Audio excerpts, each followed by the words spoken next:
¿Se encuentra aquí Julián Ebert o Herbert?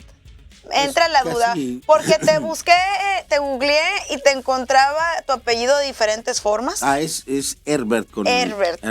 Sí. Julián es poeta, es novelista, es cuentista, ensayista, también es músico y promotor cultural mexicano. Él estuvo presentándose ayer como parte de la Feria del Libro de Hermosillo. Estuvo al lado de José Lo Rodríguez, uno de los integrantes de la banda Café Tacuba, porque tuvieron un interesante conversatorio llamado Rock para Leer. Para quienes no pudimos asistir ayer, qué lástima que no pude asistir. Yo quiero saber de qué se trató, de qué hablas o de qué hablamos cuando hablamos de Rock para Leer y qué otros aspectos abordaban en el evento. Bueno, pues primero que nada, buenos días y gracias por la invitación a estar acá. La conversación fue sobre todo, José Lo, que es músico, ha incursionado en la literatura recientemente, tiene publicados un par de libros. Y yo por mi parte me dedico más bien a la literatura, pero pues tengo desde hace años una bandita chiquita de rock que se llama Los Tigres de Borges. ¡Wow! ¡Qué nombre! Entonces, sí, nos divertimos mucho, la verdad.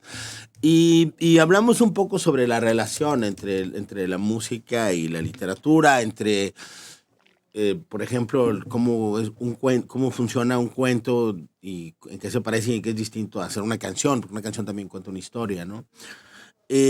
Hablamos un poco sobre eso, hablamos sobre las influencias de ida y vuelta, porque muchas veces en los libros encontramos muchas referencias a la música, ¿no? Y viceversa, la literatura está llena de referencias al rock. El último libro que publiqué yo, que acaba de salir, se llama Ahora Imagino Cosas, que es el título de una canción de una banda de rock argentino que se llama Él Mató a un Policía Motorizado. Y por otra parte, por ejemplo, ahora recientemente una poeta estadounidense publicó un libro que se llama La vida en Marte, que es el título de una canción de David Bowie. Entonces, hay mucho esa relación, ¿no? Entonces, hablamos sobre todo sobre ese campo, ¿no? Me parece muy interesante que la música, el rock y la literatura siempre tienen que ir de la mano. ¿Por qué? Porque pues muchas veces los poemas se convierten en una canción, o muchas veces esta inspiración propia de los músicos se termina plasmando en un poema. En tu caso, veo que no solamente escribes, sino también tienes una banda propia, lo cual pues me parece muy, muy interesante porque te da mucho rango de acción, mucho rango de abarcar. Este conversatorio Rock para Leer en Hermosillo, ¿es la primera vez que lo presentan o lo han llevado por el país? Pues, de hecho, es la primera vez que José Lo y yo compartimos mesa. Para mí fue algo muy, muy divertido porque los dos nos leemos desde hace años y nos habíamos visto por ahí. Yo hice un perfil de Café Tacuba para Gato Pardo, para una revista que se llama Gato Pardo hace un montón de años, como en 2014. Entonces, como que habíamos estado por ahí, pero nunca nos habíamos sentado a platicar juntos, ¿no? Ahora, sí he estado en otras mesas, y me imagino que José Lo también, en otras mesas sobre el tema, porque sí es un tema muy recurrido, ¿no? Cómo funciona esta relación. Ahora, también hablábamos de un aspecto que es que lo que significan los conciertos y su relación con el ámbito de la literatura, porque Juan Villoro decía que hubo toda una época en la que los conciertos de rock en México estaban casi prohibidos, ¿no? Era rarísimo que hubiera un concierto de rock. Un escándalo. Sí, entonces, de algún modo, leer una novela de José Agustín, dice por ahí Juan Villoro, era como un concierto de rock, ¿no? Porque eran libros como muy divertidos, llenos de música y llenos de mucha intensidad. Y luego pasa, ya surgen las bandas en México y todo. Y ahora pensaba yo, se anunció el cartel del Festival para el Norte, y mucha gente en las redes sociales decía, hay sobre oferta de festivales. Y nosotros decimos, pues, qué padre, ¿no? Porque ojalá es lo que les ha tocado a cierta generación. Claro, a mí me resulta muy curioso que ahora se quejen de los muchos festivales. Para mi generación era como, ojalá hubiera un algo concierto, rarísimo, ¿no? Sí. ¿Cuál es tu generación? Nada más danos un rango. para identificar y mandar saludos a toda esa gente que seguro nos está viendo y que está diciendo, ay, yo me acuerdo de esa época. Claro, yo tengo 48 años, voy a cumplir 49 años en enero, nací en 1971, entonces bueno, mi generación es como lo que llaman, como la parte final de lo que llaman la generación X, ¿no? Así es, todavía no eres millennial. Julián, nos vamos a ir a un corte y seguimos en Proyecto Puente.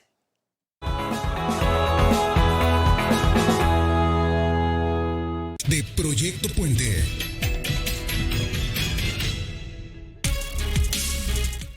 Ocho de la mañana con 52 minutos. Esto es Proyecto Puente. Yo soy Priscila Cárdenas, en relevo de Luis Alberto Medina, quien estará de regreso la próxima semana. Les recuerdo que pueden seguirnos en nuestras redes sociales, en Facebook, en Twitter, enviar un comentario al WhatsApp 6621-21-1136. Y tenemos en el estudio, y estamos hablando de rock. De rock estamos hablando con Julián Ebert. Él es poeta, cuentista, novelista, ensayista. También es promotor cultural, también es músico. Y también estuvo ayer en Hermosillo y sigue en la capital del estado porque estuvieron presentando junto con Joselo de los Café Tacuba un conversatorio interesante llamado Rock para Leer. Y en este contexto, Julián, ahorita fuera del aire estábamos hablando de cómo ha cambiado el tema de la escena musical, de la escena de los conciertos, que hoy hay demasiados conciertos, o dicen los millennials que hay demasiados conciertos, pero que en tu generación todavía eran considerados como que un evento de escándalo. Sí, eran muy escandalosos y al mismo tiempo había una cierta persecución, pero ya digamos que para mi generación ya empieza a ver esto que es un rock propio, ¿no? El rock hecho en México, las bandas.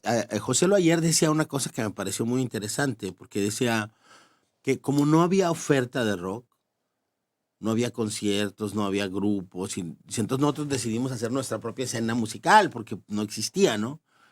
Y ahora como si hay mucha oferta ya y vienen muchos grupos extranjeros y etcétera, eso también ha afectado como la forma de ser de los músicos, de los jóvenes músicos, ¿no? Que difícilmente ya le dedican tanto tiempo, hay tanta dedicación a la música, ¿no? Comentábamos que, por ejemplo, la marca Fender de guitarras está quebrando, ¿no? Porque los chavos ya no quieren ser guitarristas, ¿no? ¡Órale!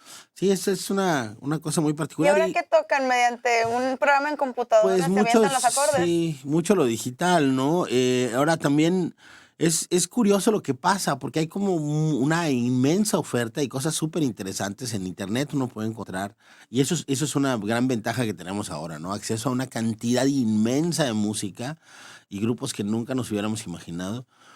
Pero al mismo tiempo que existe esa oferta, de pronto, pues yo estoy en la calle y y hay 5 canciones de reggaetón y son las únicas que escuchas, ¿no? Entonces es curioso. ¿Y le prendes la radio?